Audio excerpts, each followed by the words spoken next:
I came back on a gray Tuesday afternoon, the kind that makes everything look unfinished.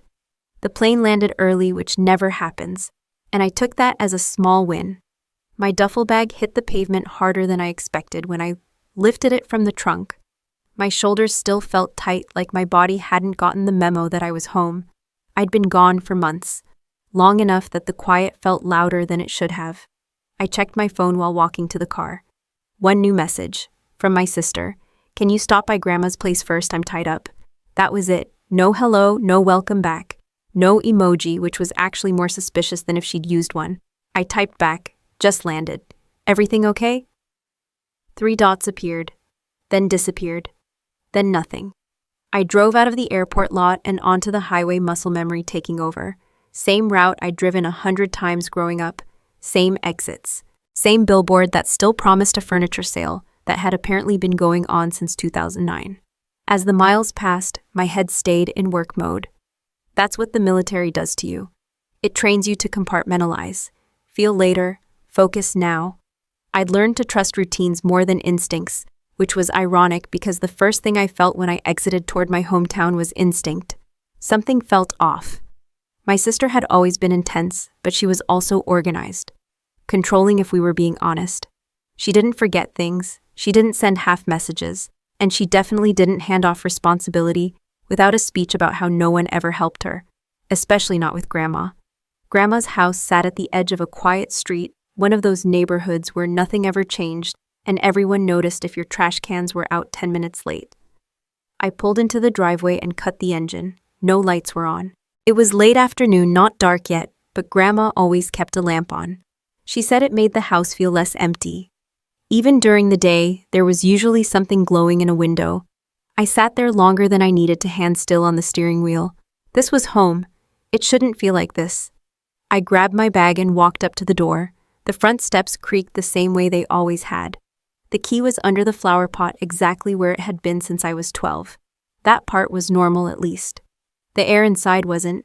The smell hit me first, stale, heavy, like a room that hadn't been opened in days. I stepped in and let the door close behind me, listening to the click echo through the house. "Grandma," I called out. Nothing. The living room looked untouched, but not in a good way. No TV on, no radio. The blanket she usually kept folded on the couch was on the floor, half unraveled. A glass sat on the coffee table, empty, with a cloudy ring at the bottom. I dropped my bag and walked farther in. "Grandma, it's Abby, I'm home." Still nothing. That's when I noticed the note. It was on the kitchen counter, weighted down by a salt shaker. Plain white paper, my sister's handwriting. Sharp, rushed like she'd written it while standing. "Had to step out. You're here now. Deal with this." That was it.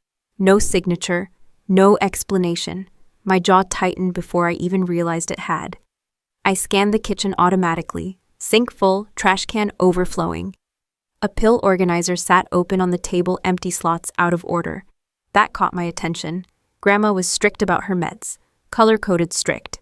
I moved down the hallway, my pace picking up without my permission. The door to her bedroom was closed. I pushed it open. The room was dim, curtains drawn. The air was worse in here. Sweat, old fabric. Something sour underneath it all. My training kicked in before panic could. Assess. Act. Grandma lay on her side. Blankets tangled around her legs. Her skin looked gray, not pale. Gray. Her mouth was slightly open, lips cracked. I crossed the room in 3 steps and touched her hand. Cold, not gone cold, but not okay. "Hey," I said, keeping my voice level. "Hey, Grandma, it's me." Her eyes didn't open. Her chest moved shallow and uneven. I checked her pulse. Weak but there. I didn't think. I just moved. I filled a glass with water, warmed it slightly, grabbed a spoon. I'd done this before in different contexts with different stakes.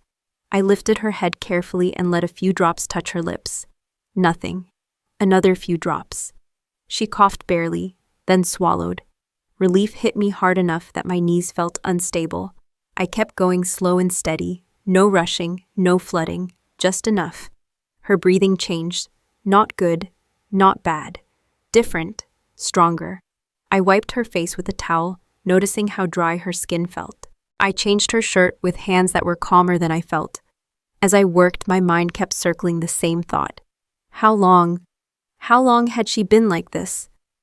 I pulled my phone out and checked the time. Then my call log. No missed calls from Grandma. No voicemails. I stared at the screen, then at her nightstand. Her phone wasn't there. That was when guilt tried to take over. The familiar voice in my head that said I should have checked in more. That leaving had been selfish. That my uniform didn't excuse absence. I shut that down. Guilt could wait. Grandma couldn't. Her eyes fluttered open. Just for a second. Just long enough to know she saw me. Her fingers curled weakly around my wrist. I leaned in without thinking, my ear close to her mouth. Her voice was barely there, but the words were clear enough to cut through everything else. Don't listen to your sister. I froze, not because I didn't hear her, but because I did. I looked at her face again. At the effort it took for her to stay conscious. At the grip on my wrist that hadn't let go. The house was quiet behind me. No footsteps, no voices. Just the low hum of the refrigerator down the hall and the sound of her breathing slowly evening out. I stayed there holding her hand, watching for any change, my mind shifting gears, without asking permission the way it always did when something stopped making sense. I kept my fingers on her wrist, counting, without counting, until the rhythm stopped feeling fragile. Her grip loosened, but she didn't pull away. I reached for the water again and tipped a little more into the spoon. This time she swallowed without coughing. Good, I said mostly to myself. I set the glass down and scanned the room with new eyes, not emotional ones. Practical ones, the kind that notice details because details keep people alive. The curtains were shut tight even though the sun was still out. The air felt trapped. I cracked the window an inch, and the room breathed with me. On the dresser, her pill bottles were lined up, labels facing out. That part looked intentional, too intentional. I picked one up and read the dosage. It didn't match what I remembered. I put it back exactly where it had been. No reason to announce concern to an empty room. Her eyes opened again, slower this time. She looked at me like she was checking something off a list. You stayed, she said. I'm not going anywhere, I replied. She nodded, satisfied, then closed her eyes. I stood there longer than necessary, listening, letting the house settle. When I finally stepped into the hallway, the quiet felt heavier than before. Not peaceful, neglected. I moved room by room, not snooping, assessing. The bathroom sink was dry. Toothbrush untouched. The calendar on the wall still showed last month with a doctor's appointment circled in red. I checked my phone and did the math. That appointment had come and gone. In the kitchen, I opened the fridge, almost empty. A carton of milk past its date. Half a loaf of bread, no fresh food, no leftovers, nothing that suggested someone had been cooking or checking in. I felt something tighten behind my ribs. Not panic, focus. I texted my sister, "Where are you?" No response. I didn't chase it. I'd learned a long time ago that chasing gave people time to lie better. Instead, I grabbed a notepad from the junk drawer and started writing times and observations. Not because I was planning anything, because writing things down kept me from reacting. When I returned to the bedroom, Grandma was awake again. More alert this time. Her eyes tracked me as I pulled a chair up beside the bed. I'm going to help you sit up a little, I said. She didn't argue. That alone told me more than she probably realized. I adjusted the pillows and brought the glass back. She drank slowly, deliberately, like she was rationing energy. She said you'd handle it, Grandma murmured. I kept my face neutral. Handle what? She gave a faint, humorless sound. Me. That landed harder than anything else had so far. I waited. Silence has a way of doing the work for you. She took my phone, Grandma said after a moment. Said I was confused. Said I kept calling people at odd hours. Did you? She looked at me then, sharp, despite everything. No, I nodded once. No judgment, no reassurance. Just acknowledgement. She said the neighbors were nosy, that I didn't need visitors. Her voice thinned. She said you were busy with your career. That word, career. The way my sister used it like it was a character flaw. I felt irritation rise, controlled it. This wasn't about me. How long has she been gone? I asked. Grandma thought for a second. 2 nights, maybe 3. I glanced at the notepad on my knee and wrote it down. She left water, I asked. A glass, Grandma said. The first day. I closed my eyes for half a second, opened them again. Did she bring food? A pause. Too long. No, Grandma said quietly. I stood up before my reaction could show. Went back to the kitchen, filled another glass, added a pinch of salt, a trick I'd learned in places far less forgiving than this house. Brought it back and waited until Grandma drank it all. You did the right thing, I told her. You held on. She didn't smile, but her fingers brushed mine in something close to relief. I checked her temperature, slightly low, pulse still weak but steadier. I called a medical advice line and described symptoms without drama. The nurse on the other end asked calm, specific questions. I answered them. She needs fluids and monitoring, the nurse said. If she worsens, call emergency services. If she stabilizes, schedule an appointment as soon as possible. I thanked her and hung up. I sat back down and exhaled slowly. The adrenaline had nowhere to go now. Grandma watched me. You're not mad, she said. I am, I replied. But not at you. That seemed to satisfy her. I checked the time again. Late afternoon sliding toward evening. I turned on a lamp in the living room, then another. The house looked less abandoned immediately, like it had been waiting for permission. My phone buzzed. A message from my sister. Relax, she's old, she forgets to eat. I read it twice, not because it was confusing, because it was revealing. I typed back. She's dehydrated and weak. Where are you? The reply came faster this time. Out. I needed a break. You're there now, right?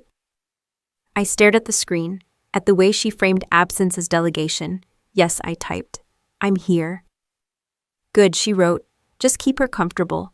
I'll deal with things later. Later, that word again. I didn't respond. I put the phone face down on the table and went back to Grandma's room. She was dozing now, her breathing more even. I adjusted the blanket and made sure the water was within reach. I sat there listening, watching the light fade from the window. My sister had always said she was doing the best she could, that she was overwhelmed, that no one helped. I'd believed her because it was easier than questioning the story. But stories leave traces, and this house was full of them. I stood up and walked back into the kitchen, picked up the pill bottles again, took photos of the labels, not accusing, just documenting.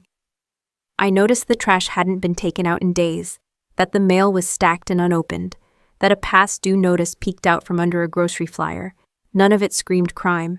It whispered neglect. I leaned against the counter and let myself feel it then. Not anger, not yet. Something colder, the awareness that this wasn't a misunderstanding. It was a pattern. I went back to the hallway and looked at the door to Grandma's room, the way it closed too quietly, the way the house seemed to hold its breath. I stayed close, not because I was afraid of leaving her alone, but because staying felt like the right move, like a choice that mattered.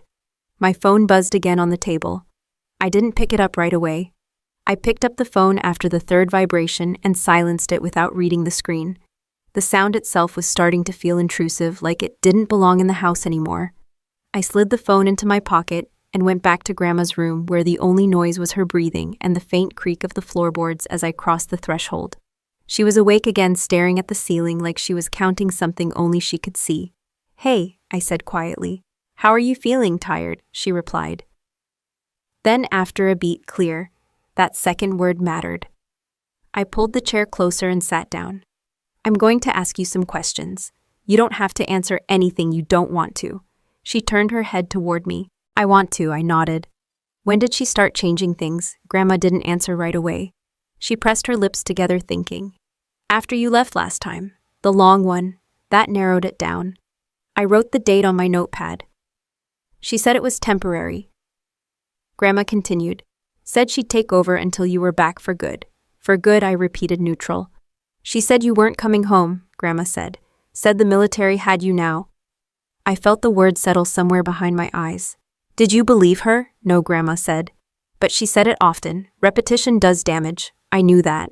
I'd seen it work on smarter people in worse conditions. Tell me about your doctor, I said. Grandma frowned. Which one? I looked up. Which one? The one before, she said. The one who listened. What happened to him? She canceled the appointment, Grandma said. Said it wasn't necessary anymore. That lined up with the calendar in the bathroom. Did you ever feel confused? I asked. She looked almost offended. No, did she say you were? Yes. I exhaled slowly and wrote again. Grandma shifted, wincing. I helped adjust her position, then handed her the water. She drank without being prompted now. That was a good sign. She told people I was difficult, Grandma said. Said I didn't want help. Said I was stubborn. That one almost made me smile. Grandma had been stubborn her entire life. It had never stopped her from accepting help when she needed it. "Did anyone try to check on you?" I asked. "Mrs. Klein," Grandma said, from across the street. "What happened?" "She was told not to come back." I closed my eyes briefly. Mrs. Klein was persistent. If she'd been turned away, it hadn't been polite. I stood up and went into the hallway, dialing a number from memory. Mrs. Klein answered on the second ring. "Abby," she said, surprised. "You're home?" "Yes," I replied. "I wanted to ask you something." Her voice dropped immediately. "Is your grandmother okay?" "She is now," I said. "Did you try to visit her?" There was a pause. Then I did, twice. "What happened?" "She told me your sister said your grandmother didn't want visitors," Mrs. Klein said. I thought it was strange. "Your grandma loves company, so did I said. "I heard shouting one night." Mrs. Klein added, "I almost called someone, but then your sister told me it was handled." I thanked her and hung up. Back in the bedroom, Grandma watched my face carefully. "You talked to her?" "Yes." "She worries," Grandma said. "I know." I sat back down and looked at the pill bottles again. Same names, same brands, different dosages. I took photos, then checked the pharmacy listed on the label. I stepped outside to make the call. The air felt sharper, cleaner. The pharmacist confirmed what I already suspected. The prescription had been changed 2 months ago. New dosage. Authorized by a different physician. Was my grandmother present for that change, I asked. There was a pause on the line. No, the pharmacist said. Her caregiver handled it. Caregiver, that word carried weight in paperwork. In courtrooms. I thanked him and went back inside. Grandma was asleep again. I didn't wake her. I went to the kitchen and pulled the bank statements from the mail pile. I wasn't looking for theft. Not yet, just patterns. There were withdrawals I didn't recognize. Small enough to avoid attention. Regular enough to form a rhythm. I circled them. My sister's car pulled into the driveway as I was standing there. I didn't rush to greet her. I stayed where I was and listened to the door open, the keys drop, the familiar sigh she always made when she entered a room like she owned it. "Abby," she called out. "You didn't answer your phone." I stepped into the hallway. I was busy. She looked past me toward Grandma's room. "Is she still alive?" The question was casual. That was the problem. "Yes," I said. She rolled her eyes. "See, I told you she's dramatic." I didn't react. "Where were you out?" she said. I needed space. From what? She waved a hand. "From all of this. You don't know what it's like being stuck here." I studied her face. No concern, no relief, just irritation. "You didn't leave water," I said. She frowned. "I did. 1 glass," I replied. "Days ago. She forgets to drink," my sister snapped. "I can't force her. You can check on her. She doesn't want me hovering." I nodded slowly. "Did you change her medication?" Her eyes flicked away for half a second. "The doctor recommended it." "Which doctor?" She hesitated. "The new one. What's his name?" Another pause. "I don't remember." I let the silence stretch. She filled it the way people always do when they're uncomfortable. "You always do this," she said. "You come back and act like you know everything. You weren't here." "No," I agreed. "I wasn't." "And now you think you can judge me?" I think I said carefully that Grandma almost died. She scoffed. "That's dramatic." I didn't argue. I didn't raise my voice. I just looked at her. For the first time since she walked in, she shifted her weight. "She's fine now," she said. "That's what matters." I glanced toward Grandma's room. "She told me not to listen to you."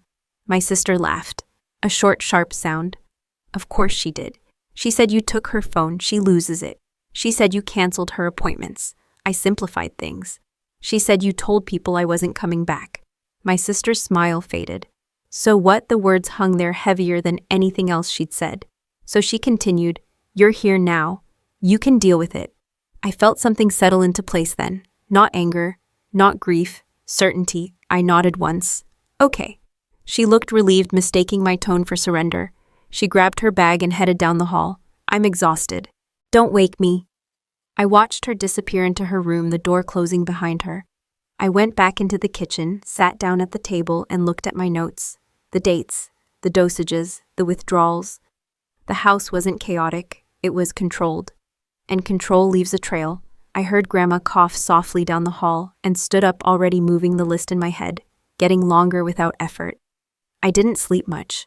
Not because I was worried I'd miss something, but because my body refused to stand down. Every sound in the house registered as movement. Every pause felt intentional. Around 4 in the morning, I gave up and made coffee, careful not to clatter the mug against the counter. My sister's door stayed closed. I checked on Grandma first. She was awake, eyes open, breathing steady. She watched me cross the room like she was measuring the distance. "You're up early," she said. "So are you?" I replied. She smiled faintly. I didn't trust the quiet. Me neither. I helped her sip water and adjusted the pillows. Her hands were warmer now. That mattered. "Did she say anything to you last night?" Grandma asked. "She talked," I said. "She didn't say much." Grandma nodded. "That's how she does it." I stepped back into the hallway and shut the door most of the way, leaving it open enough to hear. Then I went to the kitchen and started breakfast. Nothing fancy, toast, eggs, something that smelled like a normal morning. My sister came out an hour later wearing gym clothes she hadn't worn to a gym in months. She looked at the stove, then at me. "You didn't have to cook," she said. "I wanted to," I replied. She poured herself coffee without asking. "She awake?" "Yes." "Good. You can handle her meds today." "I already did." She frowned. I check the labels," I said, still facing the stove. The dosages changed. Her silence lasted too long to be casual. "Doctors adjust things," she said finally. "Doctors explain why," I replied. She set her mug down harder than necessary. "You think I'm doing something wrong. I think she almost died." "That's dramatic," she said again, like it was a shield. I turned around then. "You left her alone. She sleeps."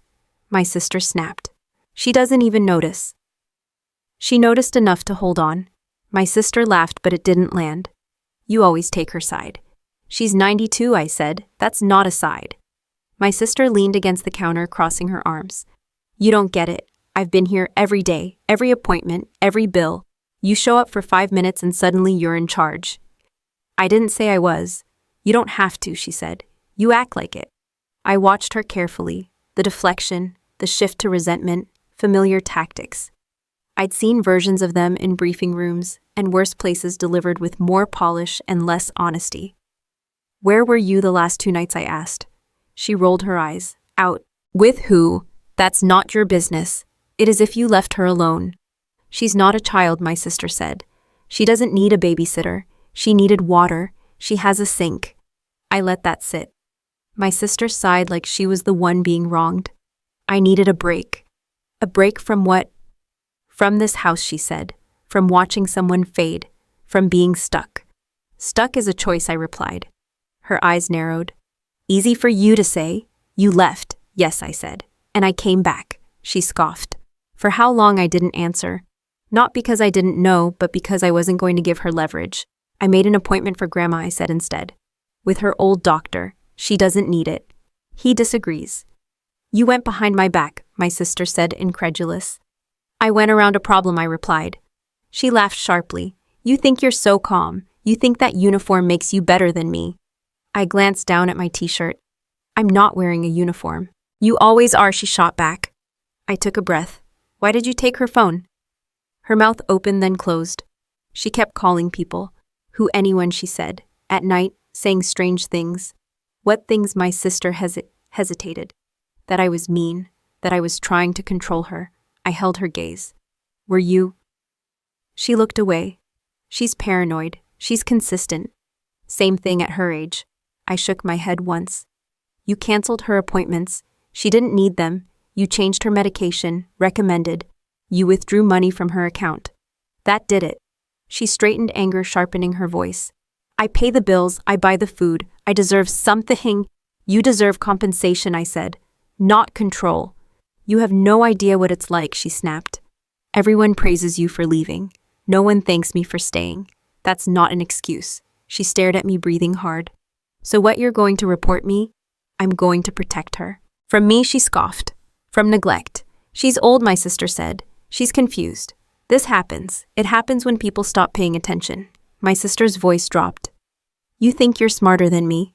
"No," I said. "I think you're tired." She laughed bitterly. "Tired doesn't make someone evil."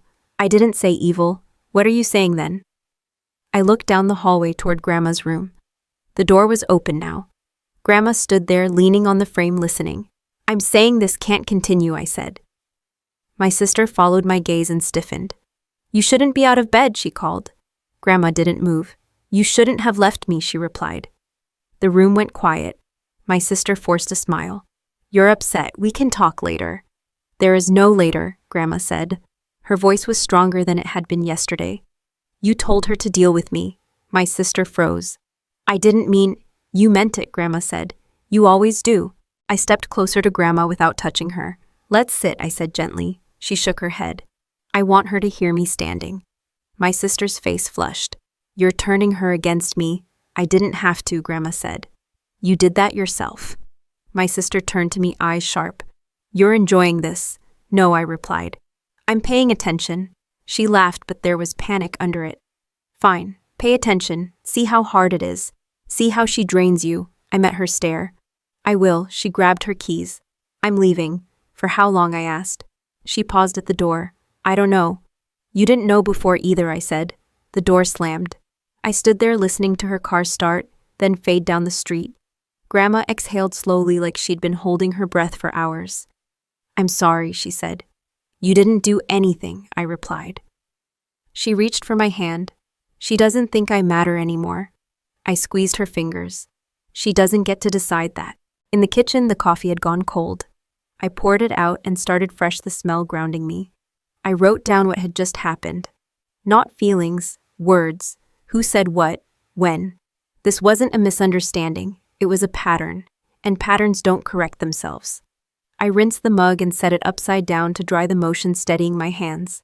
The argument had burned through the house and left a residue I didn't have time to sit with.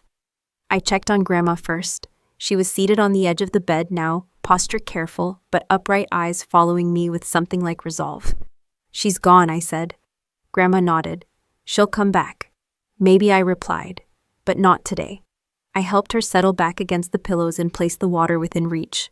Then I did what I always did when things stopped adding up. I cleared a space. I moved the kitchen table closer to the window, stacked the mail neatly, and laid out my notepad, phone, and a pen that actually worked. No ceremony, just order. Order gives your brain somewhere to stand. I wrote the date at the top of the page and drew a line beneath it. Then I wrote headings: meds, money, access, witnesses. This wasn't anger, this was assessment. I started with meds. I called the doctor listed on the newer prescription, office voicemail. I left a brief message, neutral, asking for confirmation of changes. Then I called Grandma's original physician. The receptionist recognized the name immediately. She missed 2 appointments, the woman said. We tried to follow up. Who canceled, I asked. Her caregiver, she replied. Said it was handled. Handled. Another word that carried more weight than it should. I wrote it down. Next was money. I logged into Grandma's account with her permission, sitting beside her at the table so she could see the screen. She watched quietly, not surprised, as I scrolled through the withdrawals. That's when she said she needed help with bills, Grandma said, pointing. The amounts weren't dramatic. They didn't need to be. They were consistent, predictable, enough to add up without triggering alarms. She said she was keeping things simple, Grandma added. Simple for who, I asked. Grandma gave a small, tired smile. For herself. I highlighted the transactions and saved copies. Documentation isn't about accusation, it's about options. My phone buzzed. A text from my sister. I'm calm now. We need to talk later. I read it once and set the phone face down. Calm in her language meant she'd rehearsed. I moved to access. I called the cable company to check service. Active, no outages. That ruled out the excuse she'd used with the neighbors. Then I checked Grandma's phone settings. The call log showed deleted numbers, recent ones, all from people I recognized. I didn't react. I restored what I could and backed up the rest. Grandma watched me work. You always do things quietly, she said. It keeps people from getting defensive, I replied. She nodded. Your sister hates that. That made me smile just a little. I stepped outside to call Mrs. Klein again. She answered with relief. She's okay, she asked immediately. She is, I said. Did my sister ever ask you not to come by? Mrs. Klein hesitated. She said your grandmother needed rest. That visits were upsetting her. Did that make sense to you? Mrs. Klein said. But I didn't want to interfere. That's not interfering, I replied. That's caring, she exhaled audibly. I should have called someone. You did what you thought was right, I said. Can I write down what you saw? Yes, she said. Please. Back inside, I added witnesses to the page and filled in names. I checked the locks next. Not because I thought my sister would break in, but because control often shows up in small physical ways. The back door stuck. The front door deadbolt had been replaced recently. Grandma confirmed she hadn't asked for it. I wrote that down too. I paused then, not because I was overwhelmed, but because I needed to recalibrate. This wasn't a mission, no objectives, no clear end state. It was a home, a family. The rules were different, but the principles weren't. Protect the vulnerable, document the truth, don't escalate unless you have to. I made lunch, soup, something easy. Grandma ate more than she had the day before, which felt like progress. I stayed with her while she rested, listening for changes, adjusting when she shifted. My sister didn't come back. In the afternoon, the doctor's office called. The newer physician hadn't examined Grandma in person. The medication adjustment had been requested over the phone by the caregiver. No follow-up visit scheduled. I thanked them and hung up the last piece, clicking into place. This wasn't exhaustion. It wasn't ignorance. It was convenience. I wrote one more heading: intent. That one was harder. Intent is what turns neglect into something else. I didn't fill it in yet. My phone buzzed again. "I'm coming by tonight," my sister texted. "We need to set boundaries." I typed back, "We will," that was all. I spent the next hour organizing copies, digital and physical, not hiding them, just keeping them safe. I labeled folders clearly, dates, names, no emotion. Grandma woke again near evening, more alert than she'd been all day. "She's angry," she said. "Yes," I replied. "But anger isn't authority. She thinks you'll leave," Grandma said. "That you always do." I looked at her. "I haven't decided that yet." She nodded, satisfied. When my sister's car pulled into the driveway, I didn't rush to the door. I stayed at the table, notes in front of me, posture relaxed. Grandma remained in her room, door open, listening. My sister walked in with purpose. "We need rules," she said immediately. "I agree," I replied. She stopped short. "You do?" "Yes." She blinked, thrown off. "Good. Then here's what." I raised a hand. "I'll go first." Her jaw tightened. "This isn't your house." "It's not yours either," I said calmly. She scoffed. "I've been running it. Running it isn't the same as caring for it." She crossed her arms. "You're overreacting." I slid the notepad across the table, open to the headings. Not the details, just the structure. She looked at it, then back at me. "What is this?" "It's what I do when things don't make sense," I said. I slowed them down. Her eyes flicked toward Grandma's room. "You're poisoning her against me." "I'm listening," I replied. "There's a difference." She leaned in. "You think you can fix this with lists?" "No," I said. "I think lists show where the problems are." She straightened, anger sharpening. "You don't get to investigate me." "I'm not investigating you," I said. "I'm making sure she's safe." "She's fine." "She wasn't," I replied. My sister's voice dropped. "You want to make this ugly, I want to make it accurate." She stared at me, searching for something. Weakness, hesitation, a crack. She didn't find one. "Fine," she said.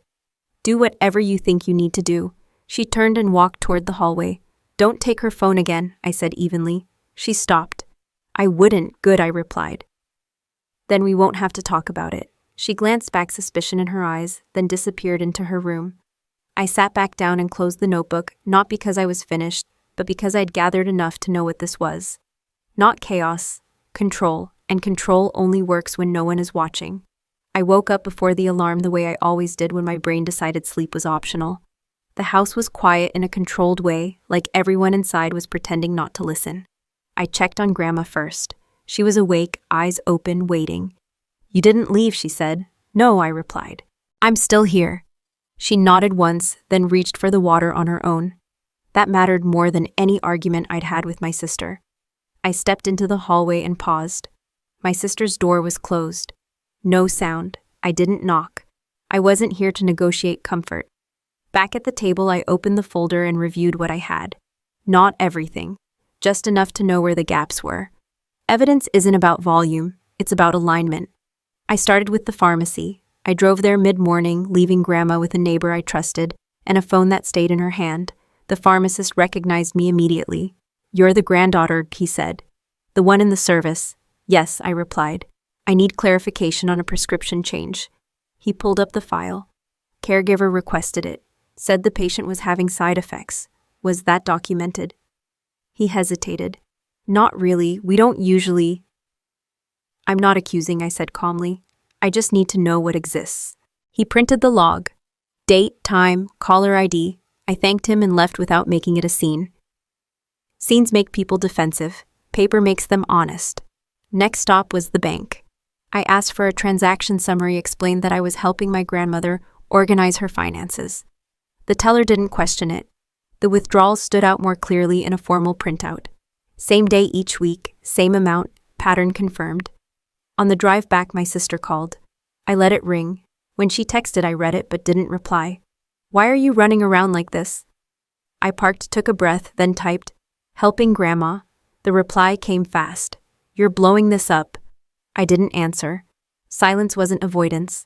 It was a boundary. At the house, Grandma was sitting at the table when I returned, posture straighter than before. Mrs. Klein had brought soup and stayed long enough to make her laugh. That mattered too. Your sister hasn't come out, Mrs. Klein said quietly. Noted, I replied. I set the new papers on the table and talked Grandma through them. Slowly, clearly. She followed every word. She thought I wouldn't notice, Grandma said. She thought you wouldn't be believed, I replied. Grandma's mouth tightened. She always says I exaggerate. That's a common tactic, I said. It works until it doesn't. I checked my phone. A voicemail from my sister. I put it on speaker. Abby, this is ridiculous. You're acting like a cop. She's old, she's confused. If you keep this up, you're going to stress her out. Just stop. I saved the message. Grandma looked at me. She's afraid. Yes, I said. And fear makes people sloppy. I spent the afternoon filling in gaps. I called the cable company again to confirm service dates, active the entire time. I called the utility company. Bills paid automatically from Grandma's account. No lapse. No reason for darkness or silence except choice. I called the doctor's office again. This time, I asked for records. They told me how to request them properly. I wrote it down. No shortcuts. Shortcuts create holes. When my sister finally emerged, it was with a practiced calm that didn't reach her eyes. You're really doing this, she said. I am, I replied. She gestured at the table. What is all that documentation, I said. You should recognize it. You love paperwork when it benefits you. Her jaw clenched. You think you're so righteous? I think I'm thorough, she scoffed. And what happens when you leave again? I met her gaze. You're assuming I will. She hesitated. Just for a second. You can't stay forever. I don't need forever, I replied. I need clarity. She leaned closer, lowering her voice. You don't understand how hard this is. I understand exactly how hard it is, I said. That's why I don't leave people without water. Her face flushed. You're twisting things. I'm recording them, I replied. She laughed sharp and brittle. Recording? What are you going to do, sue me? I'm going to protect Grandma, I said. What happens after that depends on you. She straightened. You don't scare me. I'm not trying to. She stared at me for a long moment, then turned away. This is why people don't like you. I smiled faintly. People usually say that when they run out of leverage. That night, Grandma asked me to sit with her longer.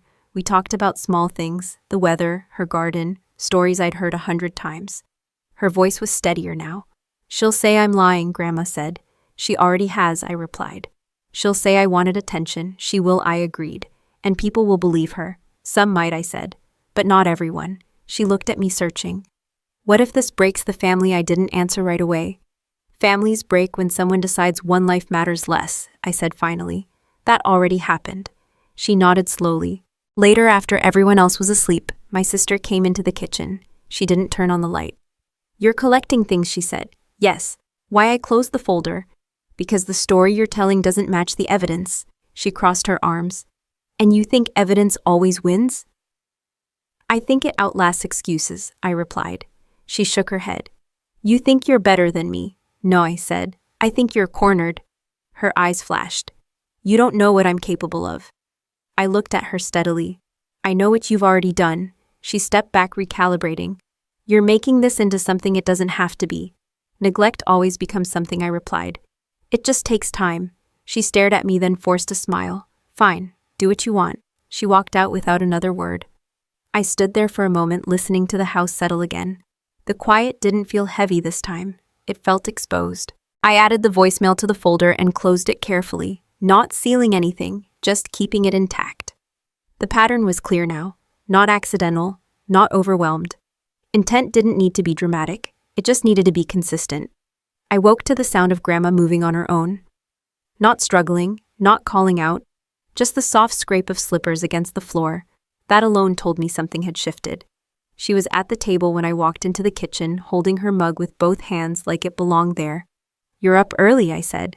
"So are you," she replied. She took a careful sip. No shaking, no hesitation. Her strength wasn't back, but her control was. That mattered. My sister's door was still closed. I didn't check. If she wanted to pretend nothing was happening, that was fine. Pretending creates openings. I sat down across from Grandma and slid the notepad closer to myself, not to her. This part wasn't about burdening her with process. "I need you to do something," I said. She didn't flinch. "Tell me." "I need you to let her think nothing has changed." Grandma studied my face. "She already thinks that." "Good," I said. "We're going to keep it that way." I explained it simply. No drama, no tactics she didn't need. I wasn't asking her to lie, just to stop correcting my sister when she made assumptions. Grandma nodded. "I can do quiet." I smiled. "You've always been good at it." My phone buzzed. A message from my sister. "I'm working late. Check on her tonight." I showed it to Grandma. She snorted softly. She doesn't even bother pretending anymore. I typed back. "She's resting. Everything's fine." 3 dots appeared immediately. "Good. Don't make a big deal out of things." I didn't reply. The next few hours were deliberately ordinary. I cleaned, I cooked, I sat with Grandma and let her talk about the neighbor's dog like it was the most important subject in the world. Ordinary makes people careless. Around noon, I sent my sister another message. "She seems weaker today." That one wasn't a lie. Recovery isn't linear. Grandma had good hours and bad ones. This was a bad hour. The reply came fast. "Did you call anyone?" "No," I typed. "You said not to make a big deal." There was a pause. Longer this time. "Don't," my sister wrote. "She just gets dramatic when she sees doctors." I read it twice, then once more. Grandma watched my face. "What did she say?" "She doesn't want anyone involved," I replied. Grandma nodded. "She never does." I waited. That was the hardest part. Not acting, not correcting, just letting the story my sister believed continue to unfold. An hour later, I texted again. "She's sleeping a lot." The response came quicker than before. "That happens. Let her sleep." I saved it. By late afternoon, I added one more message. "I don't know if she's going to bounce back this time." That one took longer. When it came, it was colder. "Don't panic. There's nothing anyone can do at this point. Just keep her comfortable." I stared at the screen, not in shock, in confirmation. I didn't respond. That evening, my sister came home earlier than expected. She moved through the house quietly, stopping in the hallway outside Grandma's room. I stayed seated at the table, visible calm. "She awake?" my sister whispered. "She's resting," I said. "Mostly." My sister peered past me. "Did you call a doctor?" "No." She exhaled, relieved. "Good, we don't need a circus." I tilted my head. "Why not?" She shrugged. "She wouldn't want that." I thought of Grandma gripping my wrist, asking me not to listen to her. "You're probably right," I said. That surprised her. "I am, ass." She relaxed a fraction. That was all I needed. "She's been declining for a while." My sister continued, testing the ground. "People don't understand how these things go." "They don't," I agreed. "If something happens," she said carefully, "we shouldn't rush. There's paperwork. Arrangements." I looked up at her. "Arrangements." She nodded. "It's just practical." "Of course," I said. She watched me closely. "You're taking this well." "I trust your judgment," I replied. The words tasted strange, but they did their job. She smiled then. Real relief. "Thank you, I knew you'd come around." That night after she went to bed, I exported the messages, time-stamped, unedited. I labeled the file clearly and backed it up twice. I didn't feel triumphant. I felt precise. The next morning, Grandma's strength dipped again. She slept more, her appetite faded, real symptoms, nothing exaggerated. I monitored, I logged. I didn't intervene beyond what was necessary. I sent one more message. "She's barely waking up." The reply came within seconds. "Don't call anyone. Let it be peaceful." That one stayed on my screen longer than the others. I sat with Grandma and held her hand while she slept, the house quiet in a way that felt staged. I wasn't waiting for something to happen. I was letting someone else reveal themselves. By midday, my sister called. "Any changes?" she asked, voice tight. She's very weak, I said. A pause. Then if she doesn't make it, just stay there. I'll handle things when I get home. I'll stay, I replied. Don't do anything, she added quickly. Don't call anyone. We don't need outside involvement. I understand, I said. I hung up and stared at the phone for a long moment before setting it down. Grandma opened her eyes then. Clear, focused. She thinks I won't make it, she said. Yes, I replied. She's already moved on. Yes. Grandma squeezed my hand stronger than she had all week. You did exactly what you needed to do. I looked at her. You're still here. She smiled faintly. And now she said enough. I didn't answer. I didn't need to. That afternoon I made the call I'd been preparing for. Not dramatic, not urgent, just accurate.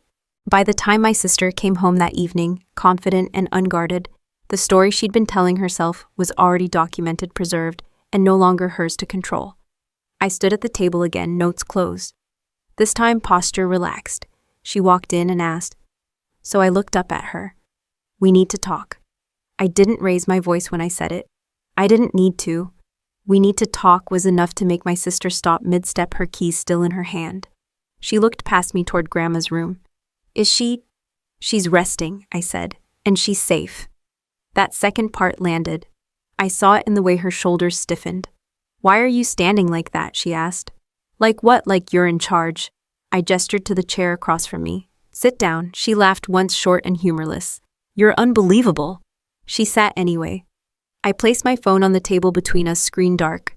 No theatrics, no folders, just an object neither of us pretended wasn't important. I made a call this afternoon, I said.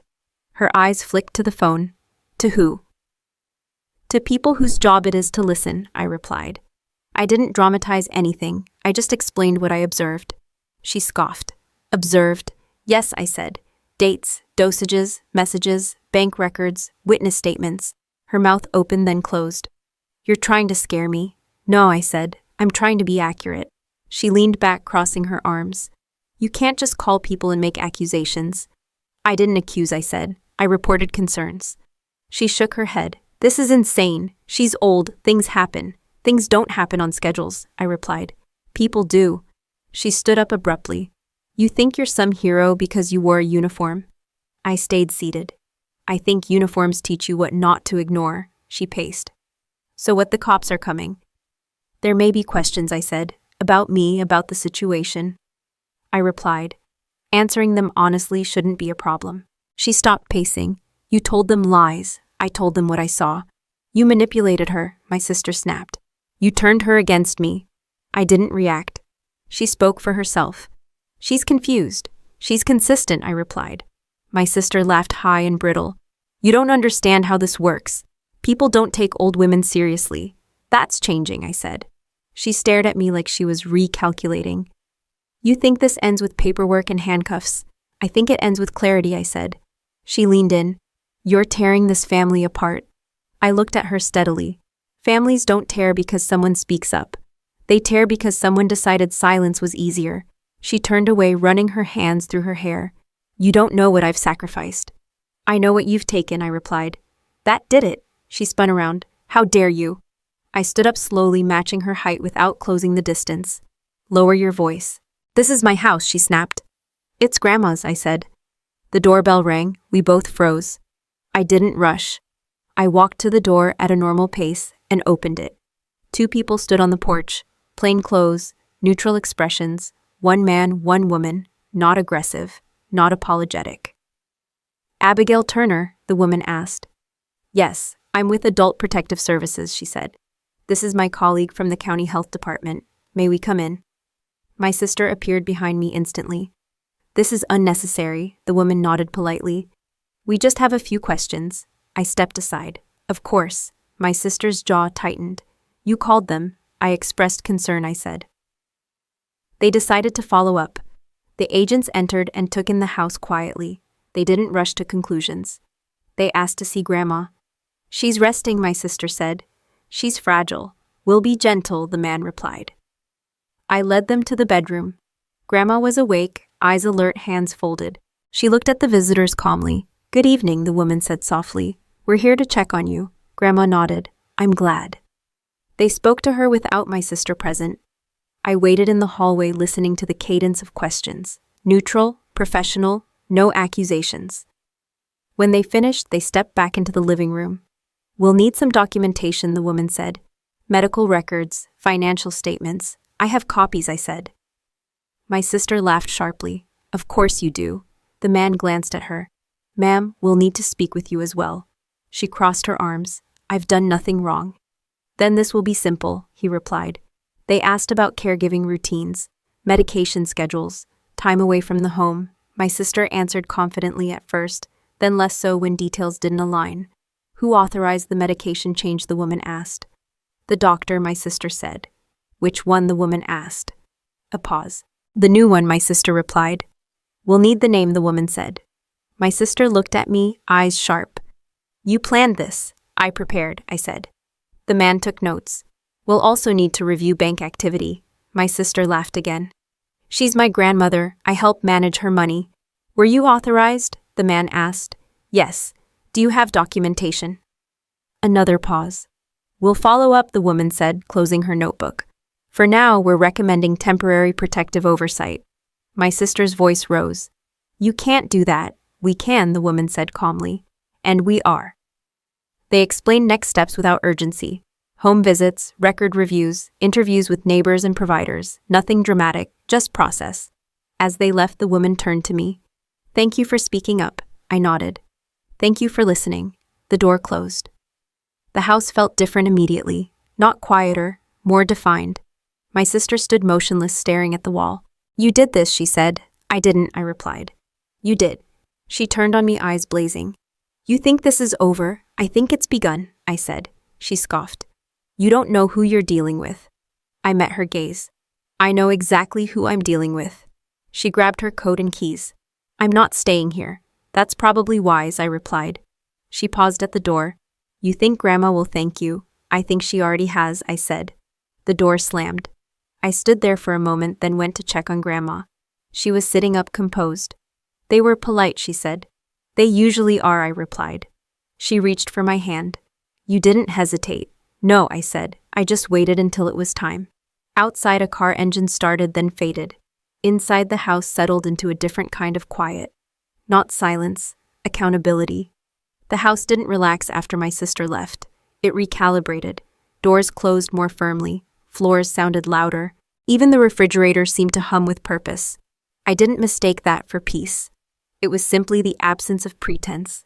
I checked on Grandma again. She was sitting upright, cardigan buttoned, hairbrushed. She looked like someone who had an appointment with the day.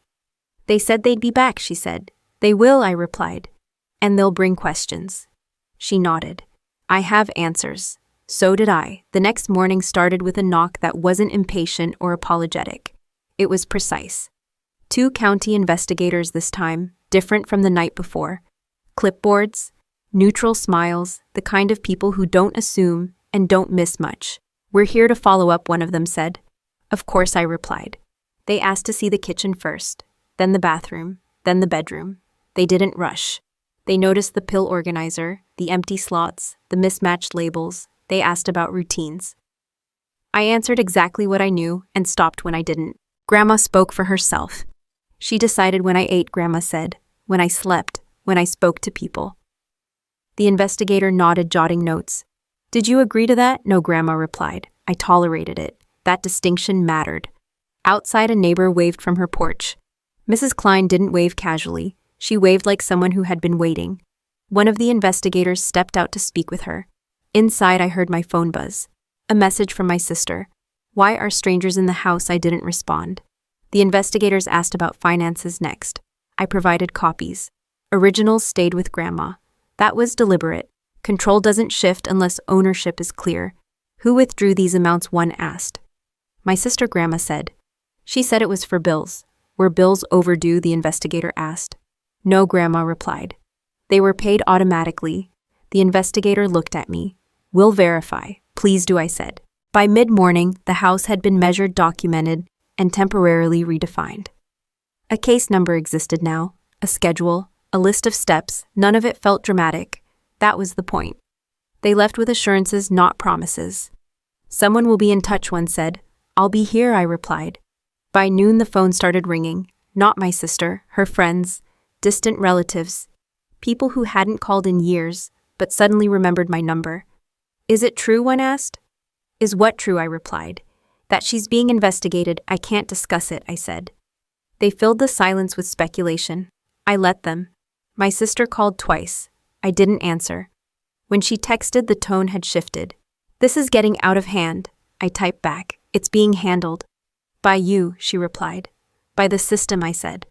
An hour later, a patrol car pulled into the driveway. Not lights, no sirens, just presence. 2 officers stepped out calm and unhurried. They asked to speak with my sister. She's not here, I said. Do you know where she is? One asked. I know where she stays sometimes, I replied. I can give you the address. They nodded and took it down. Grandma watched from the doorway. They won't hurt her, she said. No, I replied. They'll ask questions. That's worse for her, Grandma said softly. The officers left. The house went quiet again. My sister showed up mid-afternoon, unannounced, breathless. Her eyes scanned the room, landing on the empty space where the officers had been. You told them where I was, she said. I answered a question, I replied. She laughed sharply. You think this makes you right. I think it makes things clear, I said. She paced, hands shaking now. You don't understand what you've done. I understand consequences, I replied. She stopped in front of Grandma. Tell her to stop. Grandma didn't look at me. You stopped being my voice when you stopped listening, she said. My sister's face hardened. You're enjoying this. No, Grandma replied. I'm surviving it. That evening the call came, the one my sister hadn't expected. Her name was requested, her schedule confirmed. A meeting set for the next morning. She tried to spin it. Routine, she said. They do this all the time. They do, I replied. That's why it matters. She packed a bag, movements sharp and careless. I'm not staying here. That's fine, I said. Bring your documents tomorrow. She paused. What documents? I met her gaze. Exactly. She slammed the door behind her and drove off too fast. The next day unfolded without rush. Interviews, verifications, phone calls that started polite and ended precise. A bank flagged the account. A pharmacy reviewed its logs. A doctor's office produced records that didn't support her claims. By afternoon, a decision had been made. Not loudly, not publicly, but decisively. My sister was brought in at a coffee shop near her work. Not cuffed, not embarrassed. Just asked to come along. The witnesses saw enough.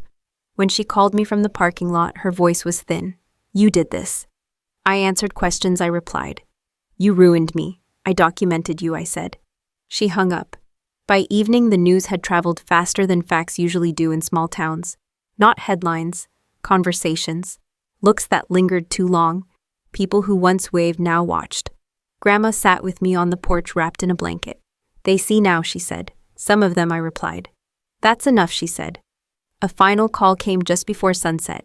Temporary removal of caregiving authority, formal charges pending review, financial access suspended. I acknowledged receipt and ended the call. Inside the house felt steadier, not healed, but upright. Grandma leaned back in her chair. She always thought she could outrun the truth, she said. The truth doesn't chase, I replied. It waits. The streetlights flickered on one by one, ordinary and unremarkable. Inside a folder sat on the table closed, now no longer needing additions. Outside a car passed slowly, then continued on. The fall didn't come with noise. It arrived the way it always does when there's nowhere left to stand. The courtroom smelled like old paper and disinfectant, a combination that never quite fades no matter how many times the floors get mopped. I took a seat on the hard wooden bench and set my hands flat on my knees. Not because I was nervous, but because stillness kept my thoughts from drifting. Grandma sat beside me wrapped in a light coat, even though the room was warm. She looked smaller here, framed by polished wood and the quiet weight of procedure, but her posture was straight. She wasn't shrinking, she was present. My sister sat at the defense table. She didn't look at us. She kept her eyes fixed on the surface in front of her jaw, tight shoulders squared like she was bracing for impact that had already landed. The judge entered without ceremony. No drama, no pause for effect, just a nod and a reminder that this was work. The charges were read in a voice that didn't rise or fall. Elder neglect, financial exploitation, failure to provide care. Each phrase landed with equal weight, no adjectives, no judgment, just facts placed where they belonged. The prosecutor spoke first, calm, organized. She didn't raise her voice or appeal to emotion. She laid out a timeline, dates, records, messages, witness statements, patterns. When she referenced the text messages, my sister flinched, not because she didn't recognize them, but because she had once believed they were invisible. The defense attorney stood next. He spoke about stress, about burnout, about how caregiving takes a toll. He said my sister never intended harm, that she was overwhelmed, that mistakes happen. Mistakes don't repeat themselves on schedules. I watched the judge's face as the argument unfolded. Neutral, attentive, unmoved. When Grandma was called to speak, the room shifted. She walked to the stand on her own, slower than she once had, but steady. She raised her hand, took the oath, and sat. She didn't dramatize. She didn't embellish. She spoke plainly. She decided when I ate, Grandma said. When I took medicine. When I spoke to people. The defense attorney asked if she had ever felt confused. No, Grandma replied. I felt ignored. He asked if she might have misunderstood her granddaughter's intentions. No, she said again. I understood them very well. He tried a different angle. Do you believe your granddaughter wanted to hurt you? Grandma paused, then answered carefully. I believe she wanted control. What happened after that was a consequence of not caring enough. There was no reaction in the room. No gasp. Just pens moving across paper. When I was called, I stood without hesitation. I didn't look at my sister. I focused on the judge. I described what I saw when I came home. Not my feelings, the facts, the dehydration, the medication discrepancies, the absence of food, the messages instructing me not to call anyone. The prosecutor asked how I knew the changes were unauthorized. I verified them, I said. Through the pharmacy and the physician's office. The defense attorney asked if I had ever been present during caregiving before. No, I replied. But neglect leaves traces regardless of who witnesses it. He tried to suggest bias, that I had a strained relationship with my sister. That doesn't change the evidence, I said. The judge nodded slightly. After the testimony, there was a pause. Not suspenseful, administrative. Papers shuffled, notes reviewed, silence filled with purpose. The ruling came without flourish. Caregiving authority was formally revoked. Financial access terminated. Restitution ordered. Criminal charges upheld pending sentencing. My sister's shoulders slumped. Not dramatically. Just enough to show that the version of reality she'd been holding on to had finally let go. There were no cheers, no satisfaction, just the quiet acknowledgement that something irreversible had been decided. Outside the courtroom, the hallway buzzed with low voices. Lawyers spoke in clipped tones, clerks moved files from one place to another. Life continued in small, efficient steps. My sister approached me near the exit. Her face was pale, controlled. You could have stopped this, she said. I didn't start it, I replied. She laughed softly. You always think you're right, I met her gaze. I think I'm done arguing. She searched my face for something. Sympathy, guilt, a crack. She didn't find it. I hope you're happy, she said. I hope Grandma is safe, I replied. She shook her head and walked away. Heels clicking sharply against the tile until the sound faded into something indistinct. Outside, the air felt sharper, cleaner. Grandma took a deep breath like she'd been holding it for months. It's over, she said. It's settled, I replied. We walked to the car without speaking. Not because there was nothing to say, but because words weren't necessary anymore. Back at the house, everything looked the same furniture, same walls, but the weight had shifted. Ownership had returned to where it belonged. I helped Grandma sit down and made tea. She watched the steam rise, thoughtful. She never thought you'd stay, she said. I didn't know if I would. I replied. She smiled faintly. You did. That evening the phone rang once. A call from the county confirming follow-up care, arrangements, oversight, support. I thanked them and ended the call. Later, as the sun dipped low, I sat at the table and closed the folder for the last time. Not because the information wasn't useful, but because it had served its purpose. Grandma rested in the next room, breathing evenly. The house hummed softly, appliances, doing what they were meant to do without instruction. I stood at the window and watched a car pass, then another. Ordinary movement. Ordinary sound. The verdict hadn't changed who we were. It had clarified it. And clarity, once it arrives, doesn't leave room for confusion. I woke up to the sound of the kettle clicking off by itself, a small reminder that things now ran the way they were supposed to. No alarms, no raised voices. Just the quiet mechanics of a morning that didn't feel like it was bracing for impact. Grandma was already dressed when I stepped into the kitchen. Not dressed up, just ready. Sweater buttoned hair, neat shoes on. She looked like someone who had an appointment with the day. "Tea?" I asked. "Yes," she said. "And toast, I'm hungry." That was new, not dramatic, just honest. We ate at the table where so many conversations had turned sharp in the weeks before. The surface was clean now. No folders, no notes. Just a placemat and crumbs that meant something normal had happened there. "You're leaving today," Grandma said. I nodded. "This afternoon." She didn't react. No disappointment, no relief, just acknowledgement. "You'll come back," she said. "I will," I replied. "On my terms." She smiled at that. The county caseworker arrived mid-morning, same calm tone, same clipboard, different posture. This time she asked Grandma how she felt about the arrangements. "Safe," Grandma said. "Respected." The caseworker nodded. "That's what we like to hear." We reviewed the plan, home health visits twice a week, financial oversight handled externally, a new phone number unlisted, locks changed, simple things, effective things. Before leaving, the caseworker turned to me. "Thank you for stepping in. I didn't do anything special," I replied. She smiled politely. "You did something necessary." After she left, Grandma and I sat on the porch. The weather had shifted overnight. Cooler, clearer. The street looked the same, but the way people walked past it didn't. Less curious, more comfortable. "I should have spoken up sooner," Grandma said. "You spoke when it mattered," I replied. She watched a bird land on the railing, then take off again. "Your sister always thought silence was safer. Silence protects whoever holds the power," I said. Grandma nodded. "You learned that somewhere else?" "Yes," I replied. The car ride to the airport was quiet. Not awkward, not heavy, just quiet in the way that doesn't demand to be filled. At the curb, Grandma hugged me longer than usual. Not desperately, intentionally. "Go do your work," she said. "I'll do mine." I smiled. "What's your work?" "Living," she replied. Inside the terminal, everything moved fast and slow at the same time. Lines formed. Announcements echoed. People checked watches and scrolled phones, all convinced their urgency mattered more than anyone else's. I checked in and waited. My phone buzzed once. A message from an unknown number. "You got what you wanted." I stared at it for a moment, then typed back, "I got what was necessary."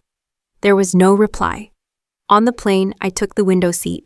The engines hummed. The cabin lights dimmed. I felt the familiar shift in my body as my mind returned to a rhythm I knew well. As we lifted off, the town shrank beneath the clouds, not erased, just placed where it belonged. Behind me, but not forgotten. Back at the base, the routine took over quickly.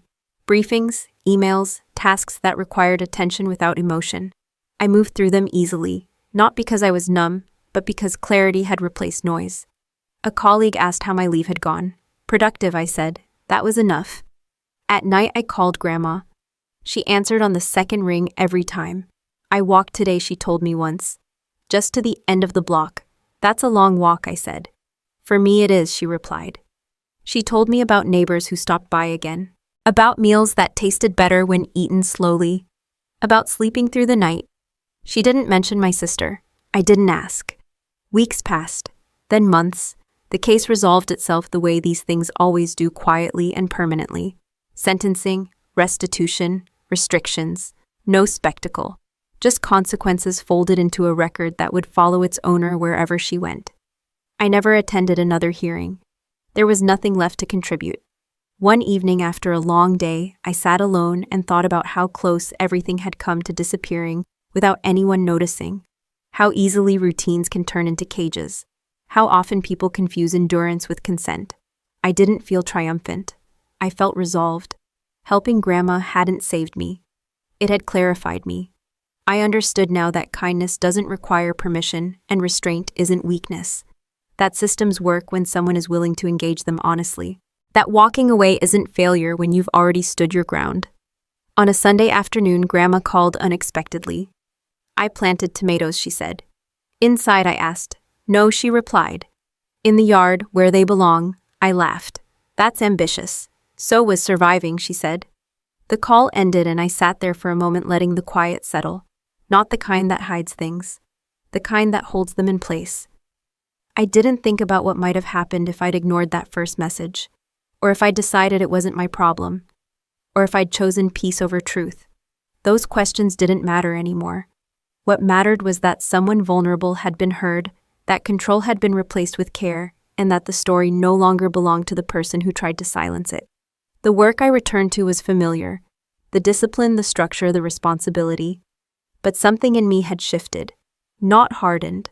Focused. Family doesn't always mean safety. Loyalty doesn't mean compliance. And justice doesn't need anger to function. It just needs someone willing to stay long enough to see it through.